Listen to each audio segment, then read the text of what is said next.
What's up, my well-read ballers? This week we rolling 9 deep with part 1 of j.r.r. Tolkien's Lord of the Rings, The Fellowship of the Ring. The story started in the heart of the Shire, the chillest spot in all of Middle-earth, where there be a bunch of little hairy homies called hobbits who just like to kick back, eat, and get up on a reg. But this day is a special day because we finna celebrate the birthdays of a hobbit named Bilbo Baggins and his little cousin and heir, Frodo Baggins. Frodo turning 33 and Bilbo's crusty ass turning 11-1. Ugh, you just know this party gonna be throwed as hell, cause Bilbo's wizard homie Gandalf from back in his adventure days gonna drop in and rage with a brother. That dude loved the party. Bilbo decided he gonna be peacing out of the Shire for good, but my man wanna go out like a real gangster. So at the party, Bilbo stand up to make a speech, talk a bunch of then puts on his magic ring he boosted from a nappy fiend named Gollum. And all of a sudden, zap! Brother disappears. Bilbo creep back to his crib where Gandalf there waiting for his ass. Gandalf be like, bruh, you Jones look like a fiend for that ring. You gotta kick the habit, my hobbit. Leave it behind. It ain't easy for him though. In fact, Bilbo actually step up to Gandalf for a second, but eventually Bilbo get his together and leave the ring and most of his other swag to Frodo. 17 years later, Gandalf drop in on Frodo and be like, son, that fine piece of bling you got right there is the Ring of Power, aka the Master Ring, the one ring to rule them all. See, way back in the day, a bunch of magical rings were made to serve the big dogs of Middle-earth, but one was made on a download by the Dark Lord Sauron. And this ring was so much swollen than the rest that it made Sauron the baddest dude in all the land. But when an alliance of elves and men started warring on the streets, Isildur, son of the king of men, sliced the ring from Sauron's hand, defeated him, and kept the ring for himself instead of destroying it. When some hoods come up trying to jack Isildur and his crew, the ring falls in a river and gets scooped up years later by a little hobbit-looking dude named Smeagol. Smeagol slowly rots into Gollum, and years later, Bilbo lifts it off that boy. Anyway, Gandalf tell Frodo that Sauron's gunning for him because of Gollum, and he know about the ring, the Shire, hobbits, and probably the name Baggins too. And if he gets that ring again, ain't nobody gonna be able to stop him. At first, Frodo asked Gandalf why they can't just bust the damn thing up. But turns out the only thing that can destroy it now is the fires of Mount Doom. Frodo like, shit, man, then you take it. But Gandalf like, nah, man, get that shit out of here. If I take that ring, it's gonna corrupt my gray ass for real.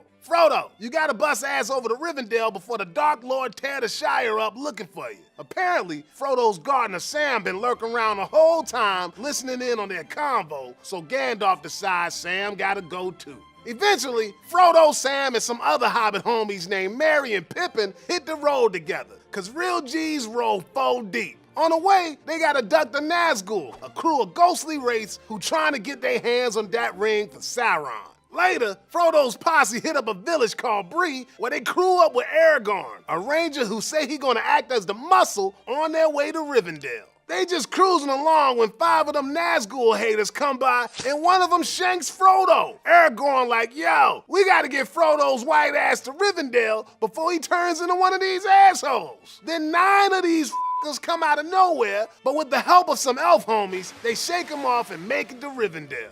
After some rest and grub, the top dog elf daddy Elrond calls together a council including Aragorn, Frodo, and an elf named Legolas, a human named Boromir, a little dwarf homie named Gimli, and some other folks we don't give a goddamn about. A bunch of peeps rock the mic, getting all crunk about the Ring of Power and stopping the Dark Lord, but instead of doing a damn thing, after the meeting everyone just sits on their ass for a few months. Finally, Elrond throws together 8 peoples to join Frodo on his journey to Mordor, but they can bounce whenever they want. They'll be known all throughout the hood as the Fellowship of the Ring. As the one who gotta carry the ring, Frodo got the most dangerous job of all. The dark powers that bling got lurking inside have broken even the hardest of thugs. After dealing with a bunch of bullshit, the Fellowship realized they gotta take a detour through the mines of Moria, when, oh damn, a whole bunch of orcs start swarming everyone. Then Gandalf go toe-to-toe with this big blazing thing called the Balrog. They brawl so hard that both of them fall down a big dark hole, and the rest of the Fellowship gotta keep trucking.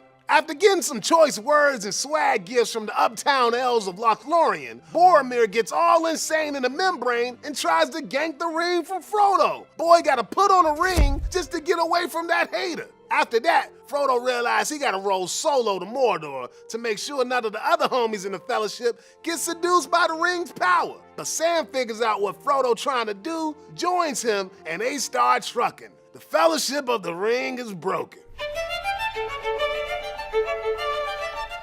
Man, sure ain't easy being Frodo. I mean, this little homie was smoking trees and taking it easy one second, and the next thing you know, a wizard roll up on him and tell him he gotta save the whole damn world. What are the chances? Like Gandalf say, it can't just be chance that makes something like this happen.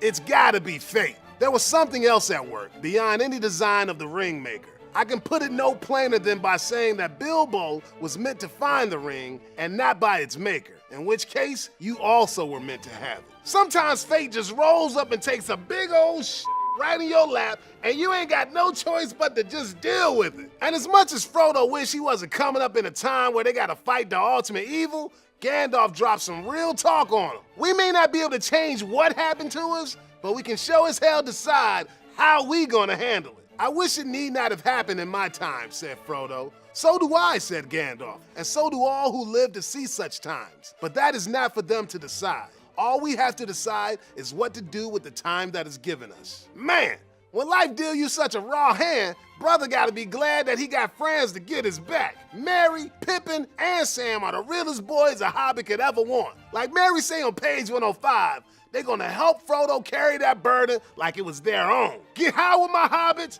die with my hobbits. Now, even though Frodo leaving the hood to get his adventure on, just like Bilbo did, it's way more serious than just going there and back again. For him, it's not about getting back to the Shire. He may not even live long enough to go back. But that don't matter. What's important is making damn sure the Shire is still there for other homies to enjoy like he did. I feel that as long as the Shire lies behind, safe and comfortable, I shall find wandering more bearable. I shall know that somewhere there is a firm foothold, even if my feet cannot stand there again. Even though everybody always ragging on Frodo for being a little bitch, that's some gangster shit right there. And it's a good thing that Frodo packing watermelon nuts, cause he gonna need them to resist the power of the ring. After all, the book's main jam is how power can turn a brother into a crooked-ass gangster. Turns out Sauron and them Nazgul players used to be regular dudes before they got a sweet taste of that juice. Even Bilbo, the chillest dude ever, gets tainted by the ring. Fool can't help but call it his precious, and he's not talking about the Thug Notes book. And after Boromir tried to cross Frodo in order to get his hands on that bling, the message is clear, man. Power corrupts even the realest homies. It's gonna take a damn hero to get that ring on lock. In fact, Fellowship gives us two pretty different kind of heroes. We got Aragorn, the badass superhero type. He born from royalty, he know how to boot up like a G, gets all the bitches, and everybody expecting epic things from him. Frodo, on the other hand, is just a regular-ass dude, or at least that's how it seems at first. Frodo get greatness thrust upon him, and cause of that, he able to reveal the courage he got inside. Like Gandalf say, hobbits really are amazing creatures. You can learn all that there is to know about their ways in a month, and yet after 100 years, they can still surprise you at a pinch. Now, if you want to learn more about Middle-earth and Bilbo Baggins, click on the One Ring to Rule Them All right here to see my episode of The Hobbit. And for more info on the Thug Notes book, click the link in the description below. Thanks for watching. Peace.